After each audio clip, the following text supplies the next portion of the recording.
दोस्तों एक बार फिर से मैं आपके लिए Rajasthan police constable form fill up apply process की अपडेट लेके आ चुके हैं। कैसे आप राजस्थान पुलिस कांस्टेबल भर्ती का फॉर्म फिल कर सकते हो। 9617 वैकेंसी जहां पर निकली हुई है, कैसे आपको ये फॉर्म भरना होगा, कंप्लीट जानकारी आपको स्टेप बाय स्टेप इस वीडियो में दी जाएगी। ऑनलाइन आवेदन करते समय आपको कोई भी ऐसी गलती या फिर मिस्टेक नहीं करनी होगी जिसको करने से आपके एप्लीकेशन फॉर्म रिजेक्ट हो सकते हैं। ऑनलाइन अप्लाई करते समय आपको कुछ महत्वपूर्ण बातों का भी ध्यान रखना होगा, तभी आपके फॉर्म सक्सेसफुली सबमिट किए जाएंगे।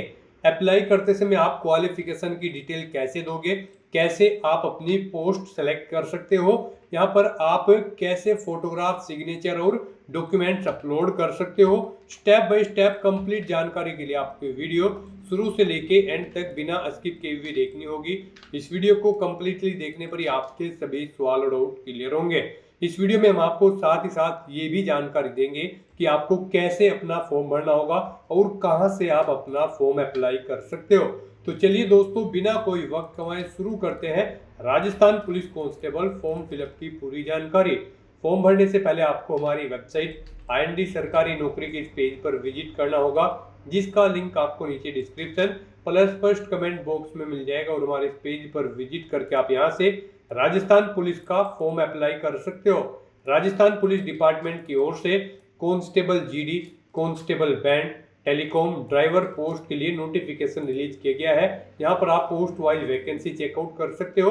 टोटल 9617 वैकेंसीज निकली हुई है। सबसे अधिक पद 7618 GD के लिए है। इसमें आवेदन करने की लास्ट डेट 17 मई 2025 है। आप 17 मई तक अपने फॉर्म अप्लाई कर सकते हो। 5200 से 20,800 सैलरी है प्रति माह के लिए। यहाँ पर क्वालिफिकेशन की अगर बात की जाए तो 12वीं क्लास पास प्लस CET से आप अप्लाई कर सकते हो। ड्राइवर के लिए ड्राइविंग लाइसेंस भी मांगा गया है। इसी तरह एज लिमिट आप यहाँ पर आप कैटेगरी वाइज चेकआउट कर सकते हो ड्राइवर पोस्ट के लिए। और यहाँ पर GD बैंड टेलीकम्युनिकेशन पोस्ट के लिए अलग अलग आयु सीमा आपको दी गई है। 400 रुपये रजिस्ट्रेशन शुल्क है। यहाँ पर CBT, PET, PST फिजिकल और यहाँ पर प्रोफिशिएंसी टेस्ट के आधार पर आपका सिलेक्शन किया जाएगा। फिजिकल की कंप्लीट जानकारी, हाइट, चेस्ट, वेट की जानकारी आपको मेल फीमेल के लिए दे दी गई है। ऑनलाइन अप्लाई कर सकते हो। राजस्थान जॉब लोकेशन है, ऑल इंडिया से ऑनलाइन कर सकते हो। sso.rajasthan.gov.in की ऑफिशियल वेबसाइट है, जिससे आप ऑनलाइन अप्लाई कर सकते हो। इंपोर्टेंट लिंक सेक्शन के अंतर्गत ऑफिशियल नोटिफिकेशन PDF लिंक पर क्लिक करके आप इसकी PDF डाउनलोड कर सकते हो। कांस्टेबल भर्ती हेतु ये विज्ञप्ति का नोटिफिकेशन आप यहाँ से चेकआउट कर सकते हो। यहाँ पर आपको आवेदन करने की प्रक्रिया दी गई है। उसके बाद में यहाँ पर आपको फीस पेमेंट की और यहाँ पर कंप्लीट जानकारी दी गई है। साथ ही साथ एलिजिबिलिटी क्राइटेरिया की इंफॉर्मेशन, क्वालिफिकेशन, एज लिमिट आपको और फिजिकल क्राइटेरिया की भी जानकारी दे दी गई है। साथ ही साथ एग्जाम पैटर्न, सिलेबस और हाउ टू अप्लाई का कंप्लीट प्रोसीजर दिया गया है। तो अप्लाई ऑनलाइन करने से पहले आपको ये ऑफिशियल नोटिफिकेशन की PDF पूरा पढ़ना अनिवार्य है। इसको पूरा पढ़ने से ही आपके सभी सवाल और डाउट क्लियर होंगे। PDF रीड आउट करने के बाद में आपको अप्लाई ऑनलाइन लिंक पर क्लिक करना होगा, तो आपके सामने इसका ऑनलाइन आवेदन करने का ये ऑफिशियल पोर्टल ओपन हो जाएगा। गाइस, जिसके थ्रू आप इस भर्ती के लिए अप्लाई कर सकते हो। यहाँ पर रजिस्ट्रेशन करने की आपको जरूरत नहीं है, क्योंकि यहाँ पर केवल वही कैंडिडेट अप्लाई कर सकते हैं जिन्होंने Rajasthan CET common eligibility test senior secondary level 2024 में यहाँ पर सफलतापूर्वक अपना एग्जाम पास आउट कर लिया है। तो यहाँ पर जब आपने इस एग्जाम के लिए अप्लाई किया होगा तो आपने अपना 1 टाइम रजिस्ट्रेशन भी किया हुआ होगा। तो यहाँ पर आपको रजिस्ट्रेशन की जरूरत नहीं है, बस यहाँ पर आपको लॉगिन करना है। उसके लिए आपको अपनी डिजिटल आइडेंटिटी SSO ID या फिर यूजर नेम यहाँ पर एंटर करना है। उसके बाद आपको अपना पासवर्ड यहाँ पर एंटर करना है। ये कैप्चा कोड आपको यहाँ पर एंटर करना है। और गाइस, फिर आपको लॉगिन के ऑप्शन पर क्लिक करके अपने डैशबोर्ड में लॉगिन कर लेना है। लॉगिन करने के बाद आपका डैशबोर्ड कुछ इस तरह से शो होगा। यहाँ पर आने के बाद आपको पुलिस कांस्टेबल रिक्रूटमेंट 2025 के इस टैब पर आना है और यहाँ पर आकर आपको अप्लाई नाउ के इस लिंक पर क्लिक कर देना है। नेक्स्ट आपके सामने कुछ इस तरह से इंटरफेस होगा। अब गाइस, यहाँ पर आपको Rajasthan CET 10+2 level senior secondary level 2024 का एप्लीकेशन नंबर यहाँ पर एंटर करना है।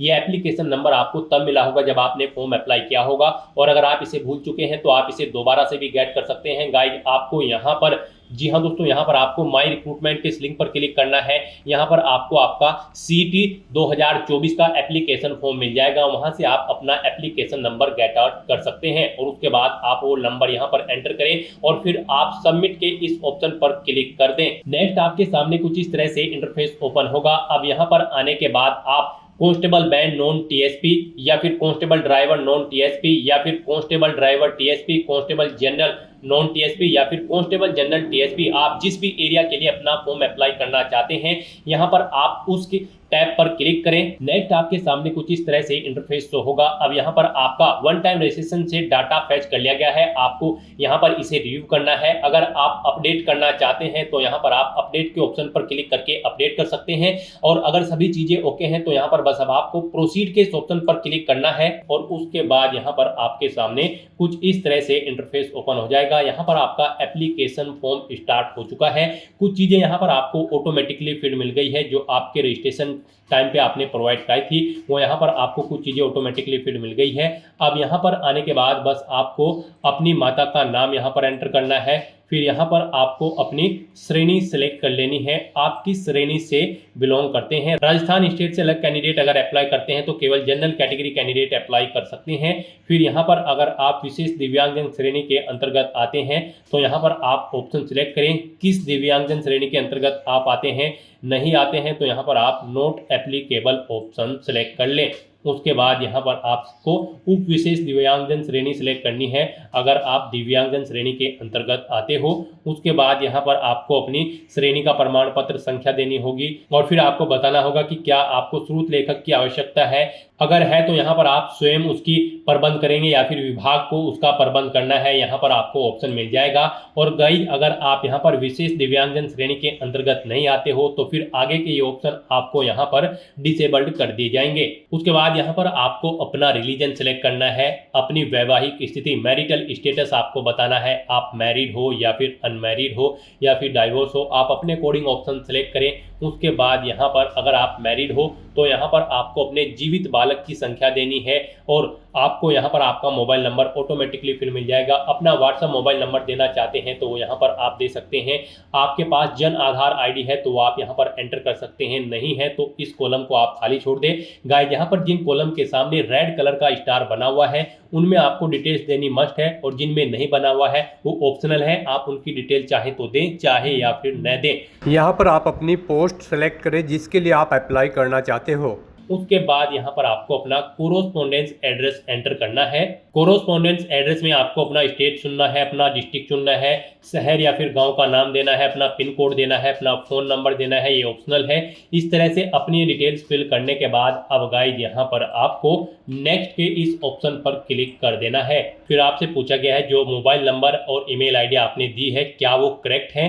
अगर करेक्ट है तो यहाँ पर आप यस के इस ऑप्शन पर क्लिक करें। बेसिक डिटेल्स प्रोवाइड कराने के बाद अब आपको अपनी पर्सनल डिटेल्स यहाँ पर देनी है। सबसे पहले यहाँ पर आपको अपनी नेशनलिटी सिलेक्ट कर लेनी है, फिर यहाँ पर आपको अपना स्टेट सेलेक्ट कर लेना है, उसके बाद यहाँ पर आपको अपना डिस्ट्रिक्ट सेलेक्ट कर लेना है। फिर आपसे पूछा गया है कि क्या आप इंडिया में कहीं बाहर से सेटल्ड हुए हैं, अगर हुए हैं तो आप यहाँ पर यस करें और फिर किस देश से आप सेटल्ड हुए हैं उस देश का नाम आप यहाँ पर सिलेक्ट करें और अगर आप इंडिया से ही हैं तो यहाँ पर आपको नो ऑप्शन सिलेक्ट करना है। फिर यहाँ पर आपको अपनी स्पेशल कैटेगरी विशेष श्रेणी की डिटेल प्रोवाइड करनी है। यहाँ पर आपसे पूछा गया है कि क्या आप भूतपूर्व सैनिक है, अगर है तो यहाँ पर आप यस ऑप्शन सिलेक्ट करेंगे और फिर आप अपनी सर्विस का स्टेटस यहाँ पर सिलेक्ट करेंगे और सर्विस अंडर ऑप्शन सिलेक्ट करेंगे और अगर आप नहीं है तो यहाँ पर आप सिंपली नो ऑप्शन सिलेक्ट कर लेंगे। उसके बाद आपसे पूछा गया कि क्या आप NCC के कैडेट हैं, अगर है तो यहाँ पर आप यस ऑप्शन सेलेक्ट करेंगे और फिर कब से कब तक आपने NCC की है वो डेट आपको सिलेक्ट कर लेनी है। इनके अकॉर्डिंग यहाँ पर आपका NCC कैडेट ड्यूरेशन कैलकुलेट करके शो कर दिया जाएगा और फिर आपको यहाँ पर अपना NCC सर्टिफिकेट नंबर सेलेक्ट कर लेना है A, B या फिर C और अगर आपके पास NCC नहीं थी, आप NCC कैडेट नहीं थे तो यहाँ पर आपको नो ऑप्शन सेलेक्ट करना होगा। फिर यहाँ पर आपसे पूछा गया कि क्या आप पूर्व में गृह रक्षा स्वयं सेवक रहे हैं, यहाँ पर अगर रहे हैं तो आप यस ऑप्शन सेलेक्ट करेंगे, कब से कब तक रहे हैं वो डेट आप यहाँ पर सेलेक्ट करेंगे और फिर यहाँ पर आप अपना बेल्ट नंबर देंगे और अगर नहीं रहे हैं तो यहाँ पर आपको नो ऑप्शन सेलेक्ट करना होगा। आगे की डिटेल आपको डिसेबल्ड कर दी जाएगी, फिर आपको आगे की डिटेल प्रोवाइड नहीं करानी है। उसके बाद यहाँ पर आपसे पूछा है कि क्या आप मौजूदा राज्य सरकार के कर्मचारी हैं, अगर हैं तो यहाँ पर आप यस ऑप्शन सेलेक्ट करेंगे और फिर उसकी डिटेल देंगे जैसे कि डेजिग्नेशन नेम और क्या आपके पास एनओसी नंबर है। और अगर नहीं है आप यहाँ पर मौजूदा राज्य सरकार के कर्मचारी तो फिर आपको नो ऑप्शन सेलेक्ट करना होगा, आगे के ऑप्शन आपके डिसेबल्ड कर दिए जाएंगे। फिर यहाँ पर आपसे पूछा गया है कि क्या आपके पास यहाँ पर पुलिस से संबंधित विषयों में डिग्री या फिर डिप्लोमा है, अगर है तो आप यस करेंगे और फिर उसकी डिटेल देंगे, नहीं है तो यहाँ पर आप नो ऑप्शन सेलेक्ट कर लेंगे। फिर आपको अपनी एडिशनल कैटेगरी की डिटेल देनी है, यहाँ पर आप इस चेकबॉक्स को ओके करेंगे। आपसे पूछा गया है फिर उसके बाद क्या आपके खिलाफ कभी कोई प्राथमिकी दर्ज की गई है, यानी कि कोई एफआईआर हुई है, अगर हुई है तो यहाँ पर आप सेलेक्ट करेंगे और उसकी डिटेल देंगे, नहीं हुई है तो यहाँ पर आप नो ऑप्शन सेलेक्ट कर लेंगे। और उसके बाद गाइस यहाँ पर आपको नेक्स्ट के इस ऑप्शन पर क्लिक कर देना है। नेक्स्ट यहाँ पर आपको अपनी एजुकेशनल क्वालिफिकेशन की डिटेल प्रोवाइड करनी है। सबसे पहले यहाँ पर आपको इस चेकबॉक्स को ओके करना है। उसके बाद यहाँ पर आपको अपनी 10वीं और 12वीं क्लास की डिटेल देनी है। गाइस यहाँ पर इस भर्ती में पार्टिसिपेट करने के लिए आपका 12वीं क्लास पास आउट होना जरूरी है किसी वेल रिकॉग्नाइज बोर्ड से, प्लस यहाँ पर आपका राजस्थान सीटी 10+2 लेवल एग्जाम भी पास आउट होना जरूरी है, तभी आप अप्लाई कर पाओगे। और कांस्टेबल ड्राइवर पद के लिए यहाँ पर आपके पास लाइट मोटर व्हीकल या फिर heavy motor vehicle driving licence भी होना जरूरी है। तो यहाँ पर अब आपको अपनी एजुकेशनल क्वालिफिकेशन की डिटेल देनी है। इसमें सबसे पहले आपको अपनी 10वीं क्लास की डिटेल देनी है। यहाँ पर आप अपने सब्जेक्ट का ग्रुप बताएं, आपके पास 10वीं में यहाँ पर आर्ट, कॉमर्स, साइंस या फिर कौन कौन से सब्जेक्ट थे वो आप एंटर करें।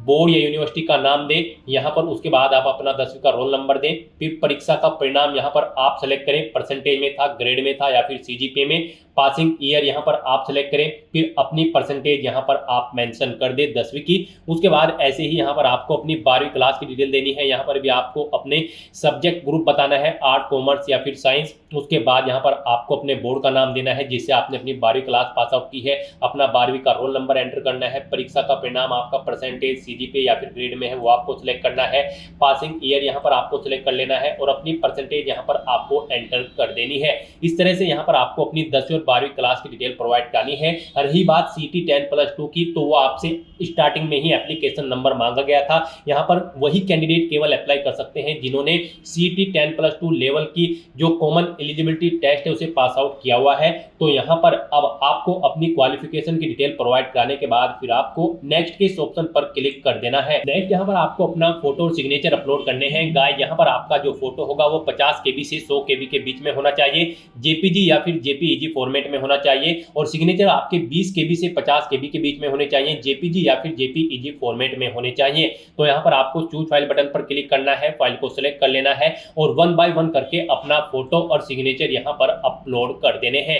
उसके बाद यहाँ पर आपकी बॉडी पर कोई कट या तिल का निशान है तो उस जगह का नाम यहाँ पर आपको एंटर करना है, अगर नहीं है तो यहाँ पर आपको नो मार्क एंटर कर देना है। और उसके बाद गाइस यहाँ पर आपको नेक्स्ट के इस ऑप्शन पर क्लिक करना है। नेक्स्ट आपके सामने कुछ इस तरह से इंटरफेस ओपन होगा। आपको आपके एप्लीकेशन फॉर्म का पूरा प्रीव्यू यहाँ पर शो कर दिया गया है। आपको सभी डिटेल्स केयरफुली चेकआउट करनी है, पेज को नीचे स्क्रॉल डाउन करना है, डिक्लेरेशन सेक्शन में आना है, इस चेकबॉक्स को ओके करना है। कहीं पर कोई मिस्टेक है तो आप यहाँ पर अपडेट ऑप्शन पर क्लिक करके अपडेट कर सकते हो, और अगर सभी चीजें ओके हैं तो बस यहाँ पर अब आपको फाइनल सबमिट के इस ऑप्शन पर क्लिक कर देना है। जैसे ही आप फाइनल सबमिट ऑप्शन पर क्लिक करेंगे आपके रजिस्टर्ड मोबाइल नंबर पर एक ओटीपी आएगा, वो ओटीपी आपको यहाँ पर एंटर करना होगा और अपना फॉर्म सबमिट कर देना होगा। इस तरह से यहाँ पर आपका एप्लीकेशन फॉर्म सक्सेसफुली सबमिट हो जाएगा और उसके बाद आप अपने डैशबोर्ड में जाकर उसका स्टेटस चेकआउट कर सकते हो और अपने एप्लीकेशन फॉर्म का एक हार्ड कॉपी प्रिंट आउट ले सकते हैं फ्यूचर यूज के लिए, फ्यूचर रेफरेंस के लिए। तो दोस्तों ऐसे आप राजस्थान पुलिस कांस्टेबल 9617 पोस्ट के लिए अपना फॉर्म अप्लाई कर सकते हो बिना कोई मिस्टेक किए हुए।